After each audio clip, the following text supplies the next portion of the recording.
ඉක්මනට දේවල් ඔලුවට එනවා. ගණන් හදන මෙතඩ්ස් ඔලුවට එනවා. ඒ මම ඒ ලෙවල් කාලේ කරපු වැදගත්ම වටිනම වැඩේ කිව්වොත් හරියට ඉසිලි ස්කෝර් කරන්න පුළුවන් වගේ එකක් මට දැනුණා. ඒ පොත මේකෙන් කරගෙන මේක කලින් පටන් ගන්න තරමට ඔයාලට එන රිසල්ට් එක වැඩි.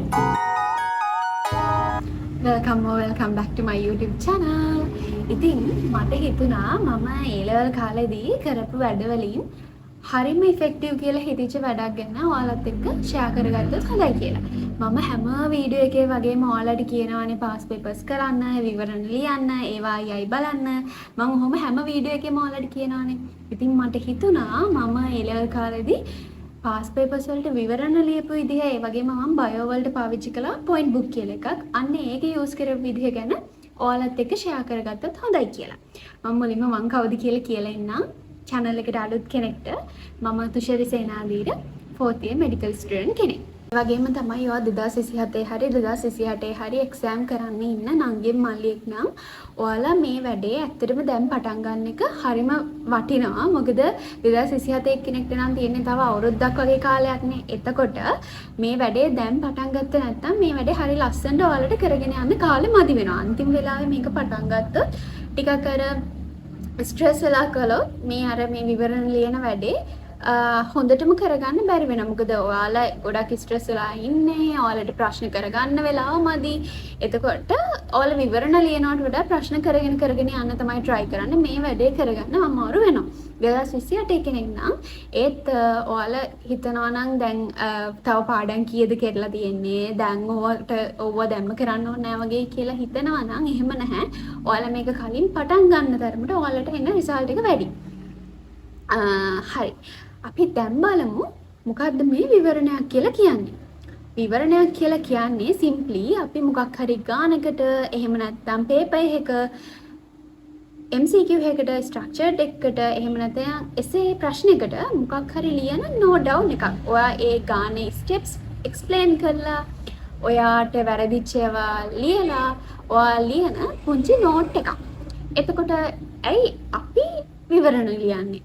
මොකද දැන්ටම රෝසස්ගේ එහෙම නැත්නම් තව ප්‍රොෆෙසර්ස්ලාගේ ඕනි තරම් විවරණ පොත් තියෙනවානේ. ඇයි අපි විවරණයක් ලියාගන්නේ? ඒකට හේතුව තමයි විවරණයක් අපි ලියාගන්නේ අපිට වැරදිච්ච දේවල් එකතු කරලා අපිට වැරදිච්ච තැන් අපි ලියා ගන්නවා. ඊට පස්සේ අපි ඒකේ ස්ටෙප්ස් ක්ලියර් කරගන්නවා. අපි විවරණයක් ලියන්නේ ආයි ඒ වැරද්ද ඒ වගේ ගානකට ආයි වෙන්නේ නැති වෙන්න. ඒ විදිහට අර පොත්වල එක්ස්ප්ලেইন කළා නැහැනේ. අපේ වැරද්ද දන්නේ අපිනේ. එතකොට ඒ වැරද්ද එක්ස්ප්ලেইন කරලා අපි විවරණයක් ලියා ගන්නවා. ආයි දවසක ඒ වගේ දෙයක් වෙන්නේ නැති වෙන්න.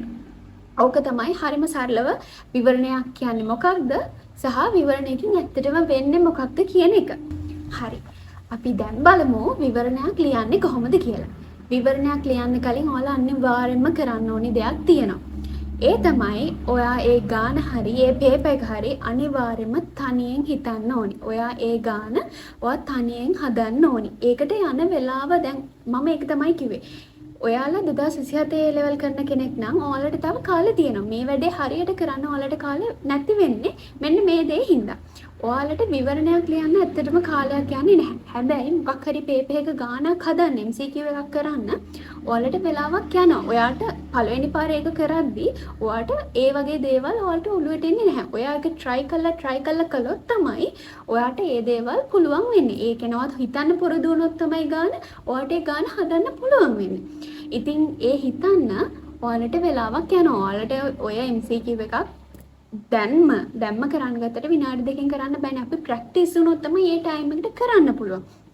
ඉතින් ප්‍රැක්ටිස් වෙන ටිකක් වෙලා යනවා. ඉතින් විවරණයක් ලියන්න කලින් කරන්න ඕනි පළවෙනිම දේ තමයි අර ගාන හොඳට හිතලා තනියෙන් Tamanට පුළුවන් විදිහට වැරදෙන්න පුළුවන්. Tamanට පුළුවන් විදිහට ඒ ගාන හදන්න ඕනේ. ඒ ගාන හදලා කිසිම විවරණයක්වත් කිසිම මාකින් ස්කීම් එකක්වත් කිසිම උත්තරයක්වත් බලන්න නැතුව තනියම මේක හදන්න ඕනේ. ෂෝට් කට්ස් හොයන්න එපා. තනියම හොයන්න try කරන්න. ඒ ගාන වැරදුනා කියලා හිතන්න. ඔනවා දෙපාරක් විතර හැදුවා. දෙපාරම ගාන වැරදුනා. තුන්වෙනි පාර ඔයාලා කරන්න ඕනි ඒකේ උත්තරේ බලලා ස්ටෙප්ස් බලන්නේ නැහැ. උත්තරේ බලලා ආයි ගාන හදන්න try කරනවා. මේකට එන්නේ මේ වගේ උත්තරයක් කියලා ඔළුවේ තියාගෙන මේ ගාන හදන්න try කරනවා. එහෙමත් ඔයාට බැරි වුණොත් ඔයා කරන්නේ ඒ ස්ටෙප්ස් ටික බලනවා. කොහොමද මේ ගාන හැදුවේ කියලා ස්ටෙප් එක බලනවා.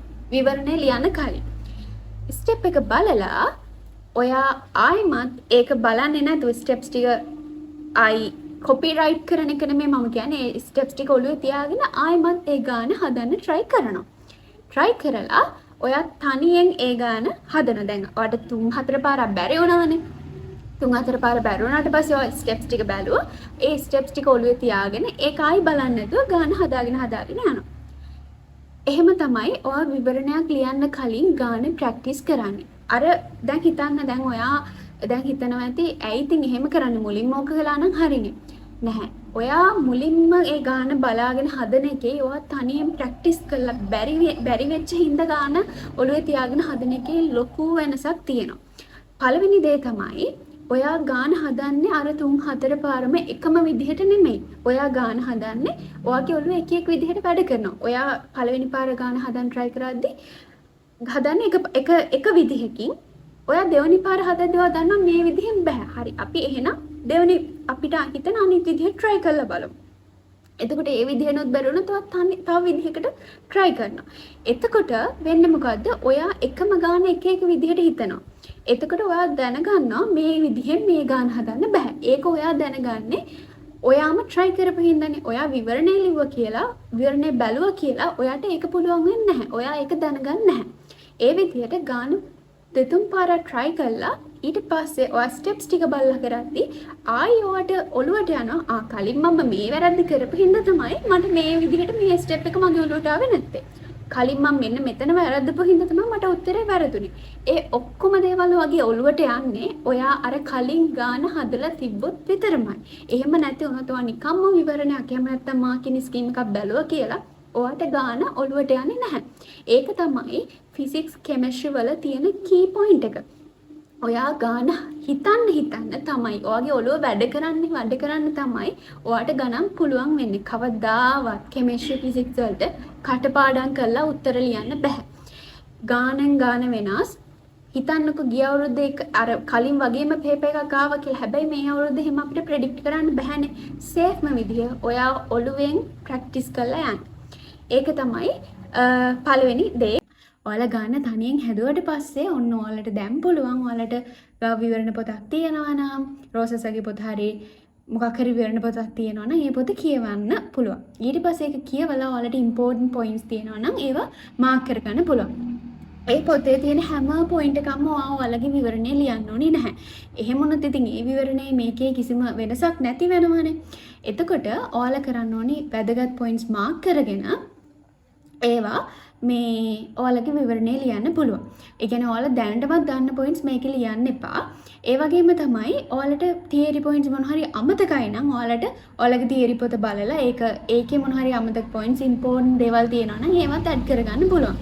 වැදගත්ම දේ තමයි ඔයාලට වැරදිච්ච විදිහ තියෙනවනේ. ඔයාලා හිතපු වැරදි විදිහ තියෙනවනේ. අන්න ඒවා ඔයාලගේ විවරණේ තියෙනවා නම් ගොඩක් හොඳයි. මොකද තව මාසකින් විතර මේ විවරණේ බලද්දී ඔයාලට මතක නැහැ ඔයාලට මෙන්න මේ දේවල් ටික අමතකුණා කියලා. එතකොට ඒ විදිහටම ඔයාලා ආයි වරද්දනවා නම් මේ විවරණයක් ලියන එකේ ආයි පාස් පේපර්ස් ප්‍රැක්ටිස් කරන එකේ තේරුමක් නැහැනේ. එතකොට අර වැරදිච්ච දේවල් වැරදිච්ච විදිහ ඔයාලා හිතපු වැරදි විදිහත් ඒ විවරණේම තියෙනවා නම් ගොඩක් හොඳයි. ඔයාලා එක්ස්ප්ලেইন කරද්දී ඔයාලා ඒ වැරදිච්ච විදිහත් ඒ වැරදිච්ච විදිහ ඔයාලා හරියට හදපු විදිහත් එක්ස්ප්ලেইন කරන්න. ඒගොම තමයි ඔයාලට මේ විවරණයටම ඇඩ් කරගන්න පුළුවන්. මෙන්න මේ තියරි පොයින්ට් එකෙන් මෙන්න මේ වගේ ප්‍රශ්නයක් ආයෙහයි වගේ එකක් ඔයාලට හිතෙනවා නම් ඒවත් ඇඩ් කරගන්න පුළුවන්. ඒක මම කරපු දෙයක් නෙමෙයි. උනාට මගේ යාළුවෝ ඉන්නවා.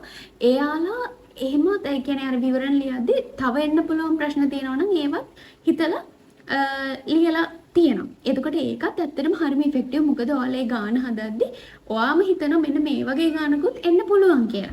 ඉතින් ඒ වගේ දේවලුත් ඔයාලට ඒ විවරණයට ඇඩ් කරගන්න පුළුවන්.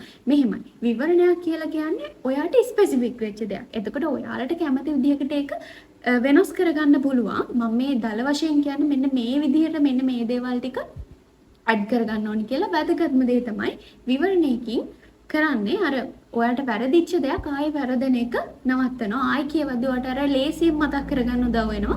එන්න ඒ දේවල් ටික ඔයාගේ විවරණයෙන් කව වෙනවා නම් ඔයා හොඳ විවරණයක් ලියාගෙන තියෙනවා.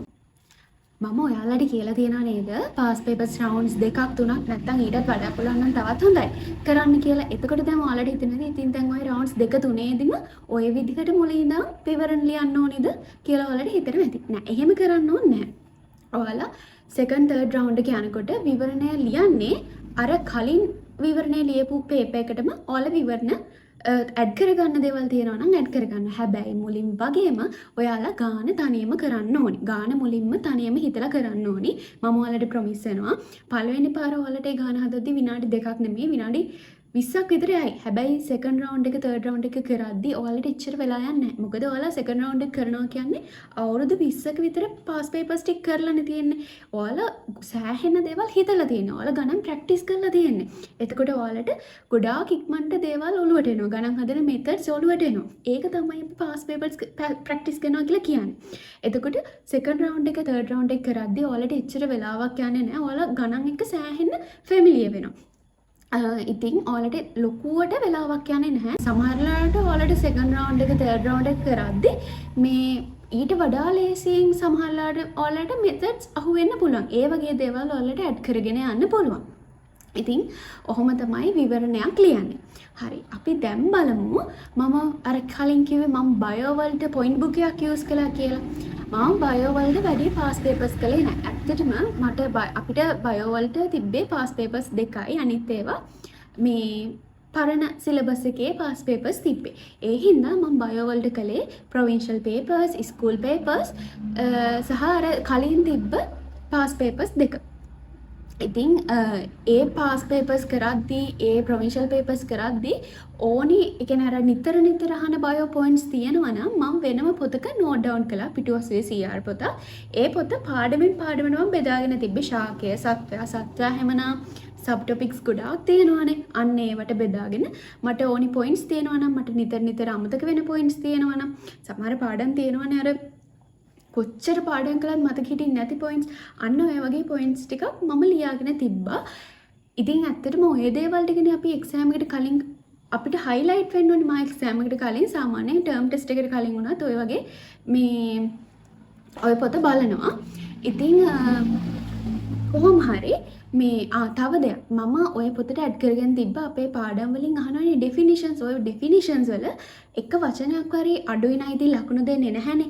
ඉතින් ඔය ඩෙෆිනිෂන්ස් ටිකත් මම ඔය පොතේම ඇඩ් කරගෙන තිබ්බ. එක මාරම ඉෆෙක්ටිව්. මොකද හිතන්න ඩෙෆිනිෂන් හැම පාඩමේම එක එක තැන්වල තියෙනවානේ. ඉතින් අපිට එක්සෑම් එකට කලින් දවසේ ඔය ඔක්කොම බලාගෙන යන්න අමාරුයි. ඒ වගේම ඔක ඔන් පොයින්ට් අහනවනේ. ඉතින් මේ අර එකම පොතක චූටි පොතක ඔය ටික ඔක්කොම තිබ්බහම ටක් ගාලා පෙරලා බලාගෙන යන්න පුළුවන්. සාමාන්‍යයෙන් පැය 3න් වගේ ඔය ටික ඔක්කොම බලාගෙන යන්න පුළුවන්. මට ඒ කියන්නේ ඔය පොතේ තිබ්බ සෑහෙන දේවල් ටික අඩුම ගානේ පොයින්ට්ස් 5ක්වත් එක්සෑම් එකට අහනවා. වැදගත්ම දේ මම ලියලා තියන්නේ අමතක වෙන දේවලුත්නේ. එතකොට ඒ පැයෙන් අර ඊසිලි ස්කෝර් කරන්න පුළුවන් වගේ එකක් මට දැනුණා. ඒ පොත මේන්ටේන් කරගෙන යද්දි ඒකත් හරිම වටිනවා. මම දැන් කියන්නම් මම විවරණ යූස් කළේ කොයි වෙලාවටද කියලා. විවරණ ටික මට පාවිච්චි කරන්න හම්බුනේ A level exam එකට සතියකට එකමාරකට විතර කලින්. ඒක මගේ අතින් වෙච්ච ලොකු මිස්ටේක් එකක්. ඒ වගේ කාලයකට කලින් තමයි මම පටන් ගත්තේ. හැබැයි ඇත්තටම ඉෆෙක්ටිව් ඊට වඩා සති 3කට විතර කලින් එහෙම නැත්නම් මාසෙකට විතර කලින් ඒ වැඩේ පටන් ගන්නවා නම් මොකද අර රෂ් එකක් නැතුව ඒ ටික බලාගෙන යන්න පුළුවන්. මම අර ස්ට්‍රෙස් වෙලා ඒ කාලේ තමයි බලන්න පටන් ගත්තේ. එතකොට මම බලාගත්තා කොහොම හරි. හැබැයි ඊට වඩා ඉෆෙක්ටිව්ලි බලන්න පුළුවන් මාසෙකට විතර කලින් පටන් ගත්තා නම්. එක්සෑම් එකට කලින් ඔය ටික බලාගෙන යන එක හරිම වැදගත්. ඔය පොයින්ට් බුක් එකයි විවරණ ටිකයි. මොකද ඒවා තියෙන්නේ අපිට අමාරු දේවල්. එහෙම නැත්නම් අපිට වැරදිච්ච දේවල් අපිට ලේසි විදිහට ලියලා තමයි ඒවා තියෙන්නේ. ඉතින් ඒක හරිම වටිනවා. ඒ කියන්නේ අර මම A level කාලේ කරපු වැදගත්ම වටිනම වැඩේ කිව්වොත් හරියටම හරි. ඉතින් ඒක කරගෙන යන එක හරිම වටිනවා. අනිත් දේ තමයි ඔයා 2027 ලියන කෙනෙක් නම් මේක දැම්ම පටන් ගන්න. 2028 කෙනෙක් නම් අර තව කල් තියනවා කියලා පස්සට දාන්න එපා. එහෙම නෑ. ඔයාලා මේක දැන් පටන් ගත්තොත් ඔයාලා මුලින් කලින් පටන් ගන්න ඔයාලට ස්කෝර් කරගන්න ලේසි වෙනවා. ඒ වගේම 2027 කෙනෙක්ට නම් ඉතින් ඔයාලට තියෙන අවුරුද්දක් වගේ කාලයක් මේක දැන් පටන් ගත්තොත් ඔයාලට අර ක්ලියර් මෙන්ටැලිටිය එකක් එක්ක මේ ටික කරගන්න පුළුවන්, මේන්ටේන් කරගන්න පුළුවන්. ඒ කියන්නේ ඒක හරිම වටින වැඩක්. එහෙනම් අනිවාර්යයෙන්ම මේ වැඩේ කරන්න පටන් ගන්න. ඔයාලට මොන හරි ප්‍රශ්න තියෙනවා නම් කමෙන්ට් එකක් දාන්න. ඒ වගේම ඔයාලට මොන හරි අලුත් ටොපික් එකකින් වීඩියෝස් ගේන්න ඕන නම් ඒ ගැනත් කමෙන්ට් එකක් දාන්න. එහෙනම් හොඳට වැඩ කරගෙන යන්න. good luck. bye. thanks for watching.